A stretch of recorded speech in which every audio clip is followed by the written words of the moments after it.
కాకినాడ జిల్లాలోని ప్రముఖ పుణ్యక్షేత్రమైన శ్రీ వీర వెంకట సత్యనారాయణ స్వామి దివ్య కళ్యాణ మహోత్సవాలకు ఏర్పాట్లు జరుగుతున్నాయి. ఈ సందర్భంగా కళ్యాణోత్సవం ఏర్పాట్లపై దేవస్థానం అధికారులతో పాటు జిల్లాలో ఉన్న వివిధ శాఖ అధికారులతో సమీక్షా సమావేశాన్ని నిర్వహించారు. మే 7వ తారీఖు నుంచి స్వామివారి కళ్యాణ మహోత్సవాలు ప్రారంభం కానున్నాయి. ఈ సందర్భంగా దేశ నలుమూలల నుండి భక్తులు తరలివస్తారని దేవస్థానం కార్యనిర్వహణ అధికారి వీర్ల సుబ్బారావు తెలిపారు. భక్తులకు ఇబ్బంది లేకుండా ఏర్పాట్లు చేస్తున్నామన్నారు.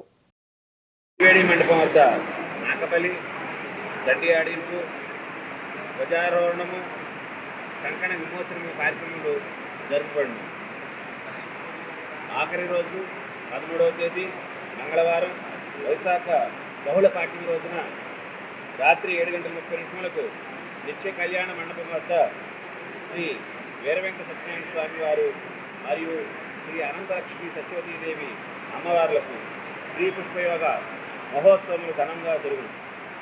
అనంతరము నీరాజన మంత్రపుష్పములు, ఆశీర్వచనములు, అనంతరము భక్తులకు ప్రసాద వితరణ మరియు జాకెట్టు గుడ్డలు పంపిణీ చేయబడి కావున భక్తజనులందరూ ఈ కార్యక్రమంలో విరివిగా పాల్గొని ఈ కార్యక్రమాలన్నింటినీ కూడా 7 రోజులు జయప్రదం చేయవలసిందిగా కోరుతున్నాం.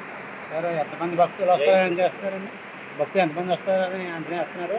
వాళ్ళకి ఎలాంటి ఏర్పాటు చేస్తున్నారు?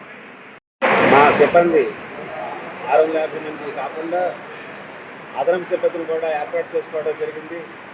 అదేవిధంగా శ్రీ పుష్పయోగ రోజున ఆఖరి రోజున భక్తులందరికీ కూడా, ముఖ్యంగా ఆడవారికి, మహిళలందరికీ కూడా జాకెట్ గుడ్డల పంపిణీ కార్యక్రమానికి ఏర్పాట్లు చేయడం జరిగింది.